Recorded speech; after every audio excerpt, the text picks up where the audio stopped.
Assalamualaikum warahmatullahi wabarakatuh. Al-Fatihah. A'udzu billahi minasy syaithanir rajim. Bismillahirrahmanirrahim. Alhamdulillahi rabbil alamin. Ar-Rahmanir Rahim. Maliki yaumiddin. Iyyaka na'budu wa iyyaka nasta'in. Ihdinas siratal mustaqim. Siratal ladzina an'amta 'alaihim ghairil maghdubi 'alaihim waladdallin. Amin. Bismillahirrahmanirrahim. Alhamdulillahi rabbil alamin. Wassalatu wassalamu ala ashrafil anbiya'i wal mursalin wa ala alihi wa sahbihi ajma'in.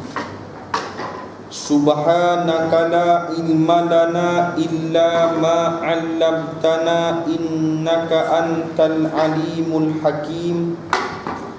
Wala haula wala quwwata illa billahil aliyyil azim.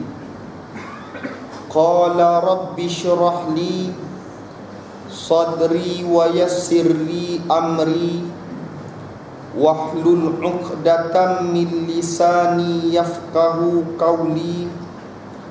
Allahumma faqihna fid din wa 'allimna ta'wil wa fahman nabiyyin wa ilhamal malaikatil muqarrabin.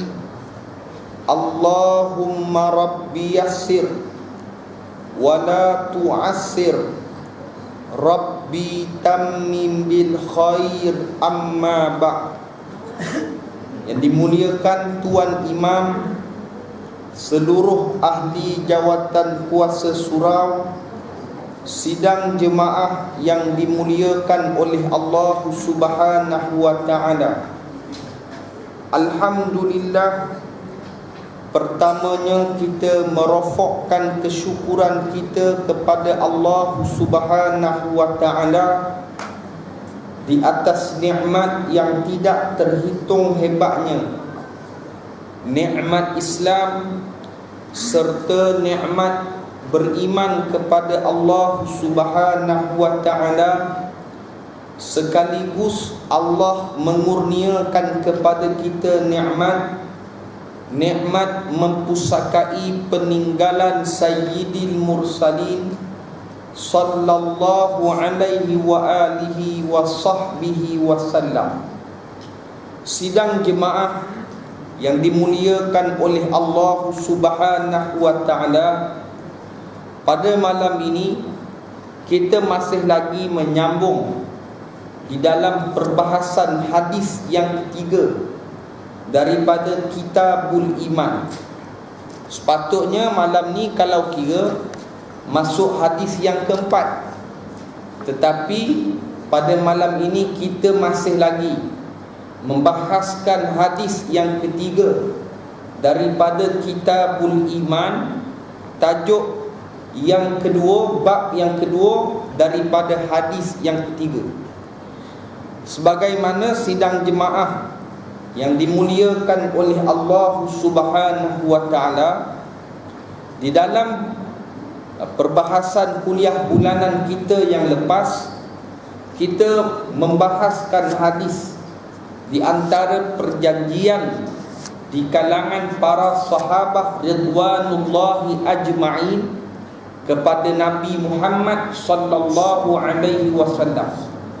Perbahasan ini ialah perbahasan mengenai antara perkara yang sangat penting, perkara-perkara larangan-larangan, antara perkara janayah, sama ada perkara janayah makhluk kepada Rabbul Jalil ataupun janayah yang berlaku makhluk sesama makhluk.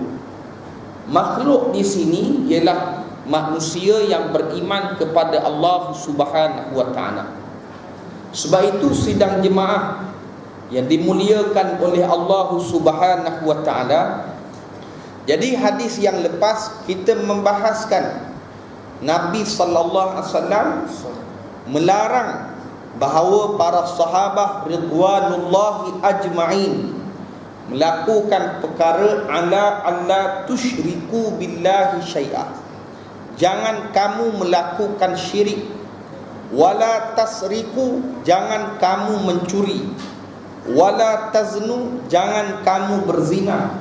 Wala taqtulu auladakum, jangan kamu membunuh anak-anak kamu. Wala ta'tu bi buhtanin taftarunahu baina aidikum wa arjulikum, dan jangan kamu mengada-ngadakan cerita yang tak ada di depan kamu maupun cerita yang tak ada di belakang kamu. Semua perkara yang disebut oleh Rasulullah sallallahu alaihi wasallam dipanggil perkara-perkara janayah syar'iyah. Sama ada janayah itu manusia kepada Allah ataupun manusia sesama manusia. Seumpama Nabi sallallahu alaihi wasallam menyatakan, jangan kamu syirik kepada Allah. Syirik ini bukan dipanggil janayah manusia sesama manusia, tetapi syirik ini dipanggil manusia kepada Allah Azza wa Jalla. Dipanggil janayah orang Islam kepada Allah Subhanahu wa taala. Ada timbul persoalan di kalangan masyarakat kita.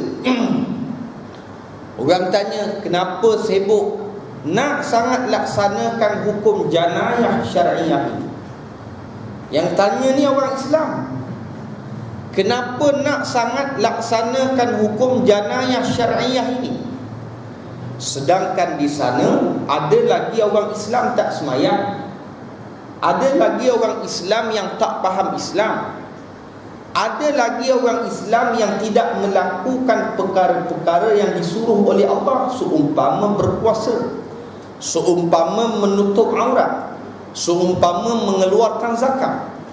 Tiba-tiba nak buat benda yang besar, nak buat janayah syariah, nak buat hukuman hudud. Jawapannya, orang Islam hari ini yang ada, Islam yang tinggal pada namanya sahaja. Mengaku Islam, tapi orang Islam dia tidak memahami Islam. Sebab itu pernah saya sebut dahulu bahawa penjajah dia mengajar kepada kita, kamu boleh melaksanakan Islam, tetapi hanya Islam itu dengan berbentuk adat semata-mata. Nak buat Islam boleh, tapi syarat dia buat yang adat. Sembahyang itu adat. Orang perempuan nak semayang, masuk dalam kawasan surau, masuk dalam kawasan masjid, masuk tutup aurat, keluar masjid buka aurat. Ini diajar oleh penjajah. Ada zon menutup aurat. Zon menutup aurat ni mana? Giant? Bukan. Maiden? Bukan. Tapi kawasan masjid zon menutup aurat. Keluar masjid boleh buka aurat. Ini diajar penjajah. Sedangkan diajar oleh Rasulullah sallallahu alaihi wasallam, Tuhan yang ada di dalam masjid dengan Tuhan yang ada di luar masjid, itulah Tuhan Al-Wahidul Ahad, Al-Fardus Samad, lam yalid wa lam yulad wa lam yakul lahu kufuwan ahad. Ini sebab itu sidang jemaah yang dimuliakan oleh Allah Ta'ala, kalau kita tak buat hukuman ancaman janayah syariah, orang nak semayang, semayanglah. Orang tak nak semayang, tak payah semayang. Macam mana di Terengganu. Walaupun Terengganu ni bukanlah kerajaan Terengganu yang ada hari ni nak sangat kepada Islam, tapi ada juga dia nak Islam. Apa kerajaan Terengganu kata? Sesiapa yang tak sembahyang Jumaat, kita akan tangkap dia dan kita akan denda dia. Bangun seorang seorang pakcik tak setuju. Pakcik tak setuju. Umur 50 lebih dah, tak setuju. Dia kata ikut orang lah nak semayang ke tak nak semayang. Nampak? Ini pakcik ni mungkin tak semayang. Nampak? Orang yang tak setuju, baguslah. Siapa yang tak semayang, kita tangkap dia. Nampak? Biar ada undang-undang. Nampak? Orang gerun, takut. Kenapa tak nak semayang? Tak ada apa-apa pun, semayang pun sama, tak semayang pun sama. Sebab itu perlunya ada undang-undang agama. Orang yang tidak berzakat, dia mendirikan sembahyang, menutup aurat, pergi ke Mekah, tetapi enggan beriman dengan ayat zakat. Mereka diperangi oleh tentera-tentera Sayyiduna Abu Bakar ini Siddiq.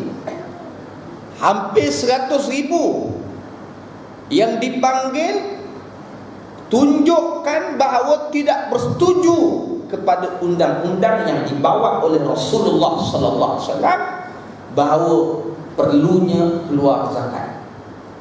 Mereka sembahyang, mereka puasa, mereka ke Mekah, mereka menerima hukum janayah syariah, tapi mereka tidak mahu beriman dengan fiqh zakat, kefahaman untuk kewajipan mengeluarkan zakat.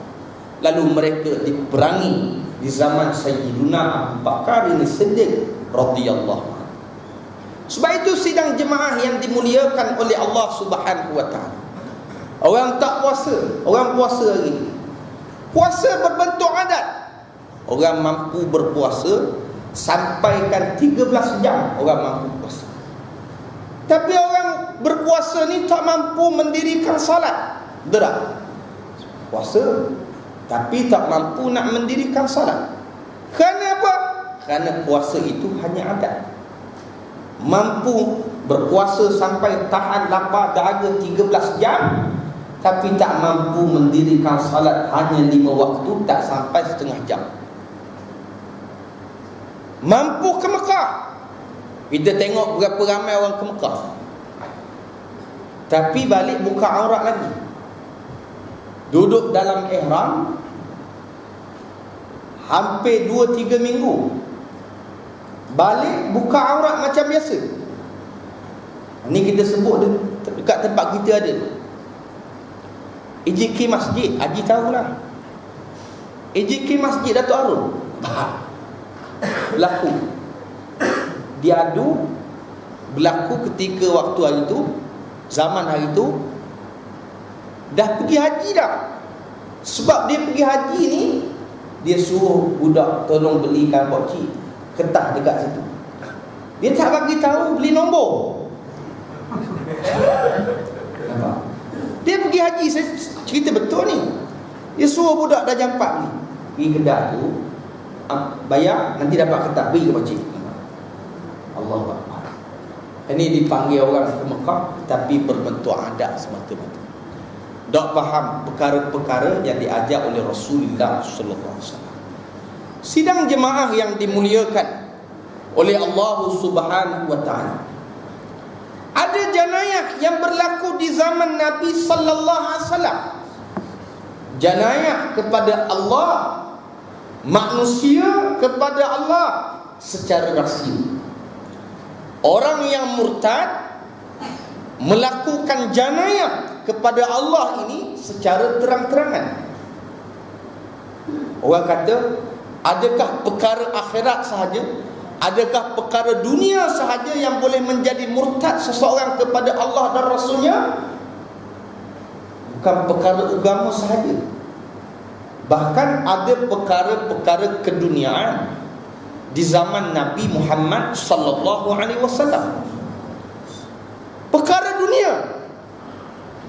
Ada orang tak setuju dengan Nabi sallallahu alaihi wasallam. Seumpama mengenai cerita tentang bustan. Al-bustan bahasa Arab, bahasa Melayu dia kebun. Tak setuju dengan Nabi sallallahu alaihi wasallam. Nabi, ada orang, dua orang bertelingkah di zaman Nabi sallallahu alaihi wasallam. Ada orang ada kebun. Kebun pertama dengan kebun yang kedua. Orang kebun pertama ni, air masuk kat kebun pertama, dia mesti menyalurkan air pada kebun yang kedua. Bertekak antara orang yang pertama dengan kedua. Bertemu dengan Nabi SAW. Nabi kata, kamu betul dan kamu salah. Nabi kata orang yang kebun pertama salah dan orang yang kebun kedua betul. Sebab sepatutnya memang orang kebun pertama ni mesti tolong salurkan air pada orang kebun yang kedua. Dia pun kata, saya tak setuju dengan keputusan Rasulullah. Saya nak temu dengan Abu Bakar. Temu dengan Abu Bakar di Siddiq. Abu Bakar seorang sahabat As-Siddiq, orang yang paling benar, yang membenarkan Nabi Muhammad SAW. Lalu temu dengan Abu Bakar. Abu Bakar kata, apa yang diputuskan oleh Rasulullah SAW itu betul. Dia kata, mu pun tak betul Abu Bakar. Pergi temu dengan Sayyiduna Umar. Pergi temu Sayyidina Umar dengan penuh semangat, cerita pasal kebun. Cerita Nabi putus, aku salah dan dia betul. Aku tak setuju dengan Nabi, dan aku nak tanya pandangan kamu ya. Umar pun kata, mu tunggu sekejap. Khuz min sayf. Dia pun ambil dah. Dan Umar pun pancung kepala orang tu. Bila Umar pancung, habis semua orang Madinah kata Umar bunuh orang. Dan keluarga si mati ni pergi tuntut bela ke atas Sayyidina Umar. Tak puas hati dengan Sayyidina Umar atas kes pembunuhan ke atas saudara dia tadi. Pergi temu. Lalu Rasulullah kata, ya Umar, orang tadi nak minta nasihat, bukan nak minta suruh membunuh dia. Dah sudah. Sekarang ni Rasulullah duduk belah mana? Belah Umar ke belah orang tu? Rasulullah tak duduk belah mana. Rasulullah tunggu keputusan yang akan ditetapkan oleh Al-Quran dan Sunnah Nabi SAW. Lalu ayat Quran pun menyebut, wala yuhaqqimuka fima syajara bainahum, bahawa tidak akan beriman kamu sehingga kamu menjadikan hakim, yakni Rasulullah SAW. Lalu yang benar itu adalah Umar, dan yang salah itu adalah orang yang kena bunuh, dipanggil murtad, orang yang tak bersetuju dengan keputusan Nabi SAW. Cerita dia bab kebun, cerita dia bab dunia, tak setuju dengan Rasulullah, itu pun dipanggil orang yang murtad. Adapun di zaman ulama al-arba'atul madahib, keempat-empat mazhab, imma Hanafiyah, Syafi'iyah, Malikiyah, Hanabilah, sama ada Hanafi, Syafi'i, Maliki, Hambali. Mereka yang murtad pada zaman ini, mereka tak boleh kena pancung terus. Mereka mesti diberi masa dalam tempoh 3 hari, diberi kaunseling, diberi waktu untuk kembali kepada Allah Subhanahu wa ta'ala. Berbanding di zaman Sayyidina Umar, di zaman Rasulullah SAW, orang yang murtad terus dipancung. Itu zaman dahulu. Adapun zaman sekarang, diberi masa untuk bertaubat kepada Allah Subhanahu wa ta'ala. Tapi sebab hukum tak ada, orang nak murtad ikut mula, menyebabkan orang murtad hari ini setiap tahun hampir beratus ribu. Sebagaimana yang pernah saya sebut dulu, 2013 sahaja orang yang memohon untuk menjadi murtad hampir 250 ribu. Ini kajian yang dibuat oleh fellow penyelidikan Universiti Malaya. Nak murtad sampai 250 ribu. Ini kita sebut dalam konteks Malaysia yang mengaku sebagai negara Islam. Zaman Sayyidina Abu Bakar hanya 100 ribu. Itu hanya duduk kat Mekah je. Ini duduk seluruh dalam negara ini. Yang mohon nak jadi murtad hampir 250,000. Mohon nak jadi murtad. Ni sebab itu sidang jemaah yang dimuliakan oleh Allah Subhanahu wa taala. Sebagaimana yang saya sebut dalam forum yang lepas, antara orang yang paling takut hukum Islam ini dijalankan ialah orang kafir. Paling takut. Sedangkan orang kafir tak ada erti murtad bagi dia. Betul tak cikgu? Tak ada erti murtad. Macam mana nak murtad? Orang tanya, ada yang semayang tak? Kata bila pula aku ada yang semayang, wuduk pun tak ada. Macam mana nak kata wuduk aku batal? Wuduk pun tak ambil lagi. Maka begitu juga orang yang tidak Islam, mana mungkin dia menjadi murtad. Orang kafir takut hukum ini dijalankan. Kerana apa? Antara sebab perkara yang paling besar ialah sukar bagi orang kafir mahu memurtadkan orang-orang Islam. Kalau hukum ini dijalankan, susahlah orang kafir nak memurtadkan orang Islam. Tuan-puan semua, di zaman Nabi SAW, antara perkara yang dipanggil janayah secara rahsia kepada Allah Azza wa Jalla, buat janayah kepada Allah secara rahsia, ialah golongan-golongan munafik. Ini munafik. Golongan munafikin yang berada di Madinah Al-Munawwarah. Sebab itu dipanggil munafik. Munafik ni nama dia pula dirahsiakan. Siapa yang pegang nama munafik ni? Seorang sahabat yang bernama Hudzaifah Al-Yamani radhiyallahu anhu. Dia pegang nama. Nak tahu siapa munafik?